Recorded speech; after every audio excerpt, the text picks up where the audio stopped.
branco. E às vezes mantendo a outra pessoa em atitudes erradas, porque você não toma uma decisão própria de ajudar a mudar ou de rever quais são as suas dificuldades de aceitar mudanças.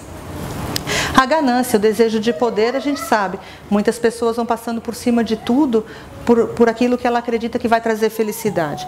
Agora, quando a gente encontra em nós mesmos, em outras pessoas, situações derivadas desses sentimentos, a tendência é que a gente tenha a criticar, né? A gente pega e critica tudo isso, como isso está certo, isso está errado, e não considera, às vezes, que a pessoa faz na ignorância ou faz tentando acertar. Nós mesmos, quantas vezes tentamos acertar e erramos? Não é? Se toda vez que a gente errar, a gente fosse punir a ponto de nunca mais tentar de novo, fica muito abandono no mundo.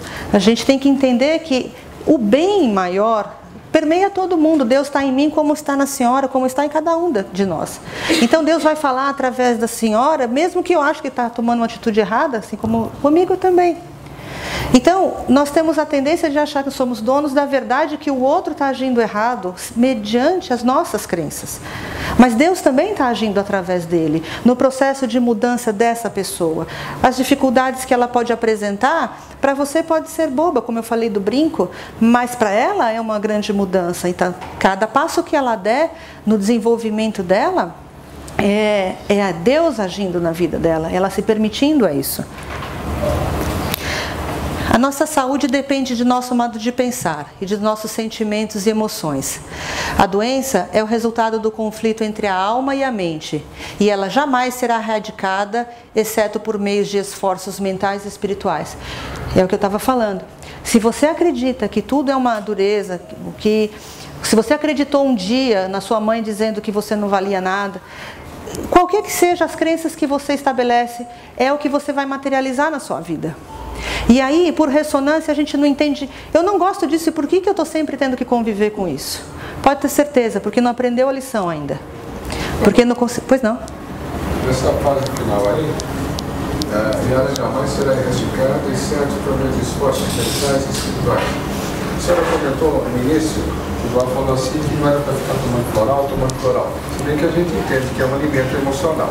Sim. Mas tomar, mas sem o compromisso, quer dizer, ele daria uma estrutura para você analisar no aqui e no agora, e não na época, no passado, lá atrás, que você errou porque não tinha conhecimento e não sabia como resolver.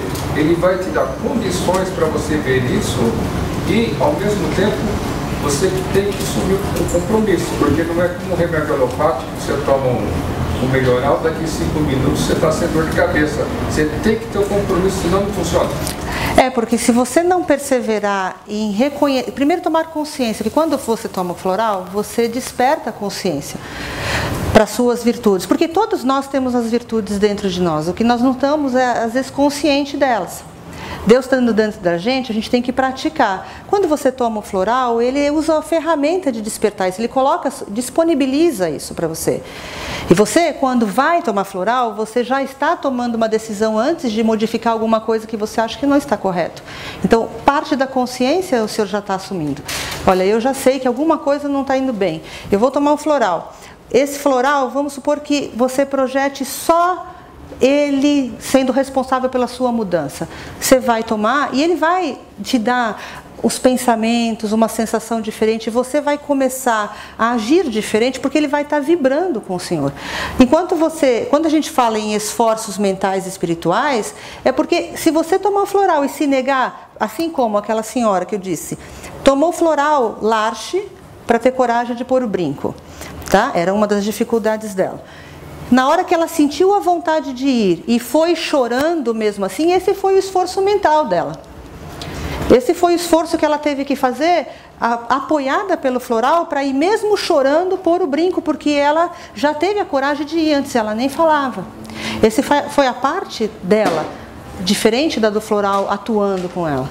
Queria despertar uma consciência mais profunda, nem que tenha que enfrentar a dor, a decepção, a frustração passada? A gente sempre vai enfrentar dores, frustrações, a gente tem que entender que por que eu estou frustrado? Toda vez que eu estou frustrado é porque eu criei uma ilusão.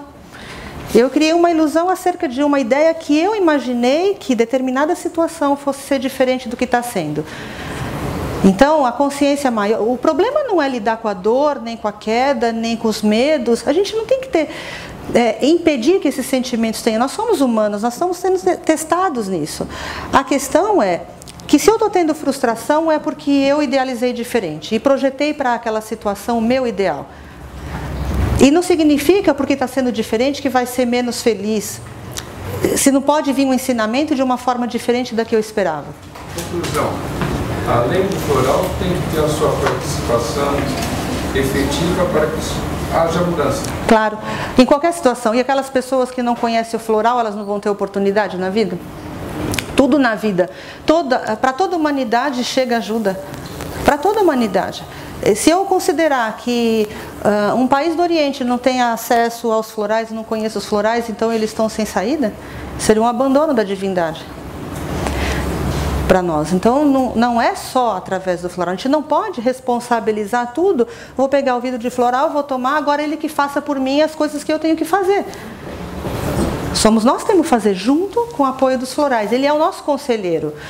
Quando a gente toma o floral várias vezes ao dia, a gente vai ficar em contato com aquela ressonância, daquela frequência da flor escolhida, todo dia nos alertando, todas aquelas horas nos alertando.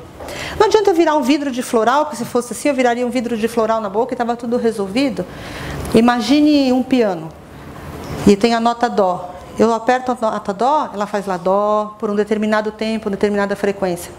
Se eu quiser ouvir o dó de novo, eu tenho que ir lá apertar. Não adianta eu pegar o martelo e dar um estouro na tecla, o dó não vai ser nem maior nem nada, simplesmente não vai funcionar.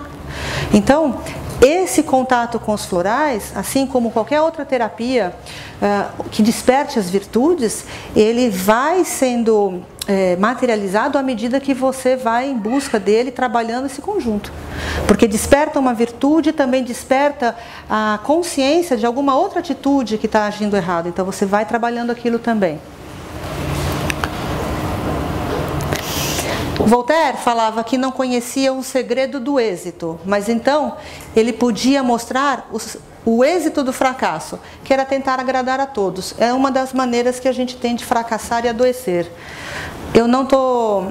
Eu quero agradar todo mundo porque eu quero que as pessoas gostem de mim, eu estou insegura com o que eu sou, então eu faço tudo o que os outros querem, que é para ter aplauso, ou é para ser aceito, ou porque eu não me aceito. Então, essa é uma boa maneira de você fracassar e ficar doente. Paracelso também falava que o que é visto por uma geração como auge do conhecimento humano, frequentemente é considerado um absurdo pela seguinte, e o que é considerado superstição num século pode ser a base para a ciência do próximo. Assim como o Dr. Bach, né? A sociedade médica ainda hoje, alguns podem recusar, dizer que não funciona esses tratamentos, e a gente vê por prática que funciona. Então uma pesquisa que numa época não faz sentido nenhum, em outra época pode se tornar base. E tudo chega ao ponto de que nós devemos amar com fraternidade. Não amor romântico que a gente pensa no amor dos relacionamentos simplesmente, mas amar com fraternidade. Essencialmente, a origem da doença física está na avidez e da doença mental está no medo. Dr. Bach considerava o medo um dos maiores causadores de doença, né? E quando a gente fala em medo, a gente pode falar também em ansiedade, por exemplo. Ansiedade, as pessoas falam, estou ansioso. Mas se você está ansioso, você está com medo. Não é? Porque determinada coisa pode não sair como você está imaginando. Determinada situação pode ser diferente do que você espera e você não quer que isso aconteça, você tenha medo que isso aconteça, então você está com medo e traduz por ansiedade.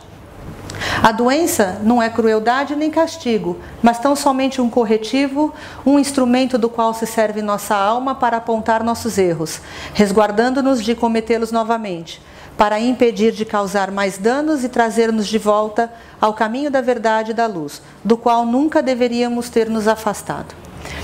Olha, a gente vai tomando determinadas atitudes durante o dia a dia da gente, e atitudes que são agressivas conosco mesmo ou com outros.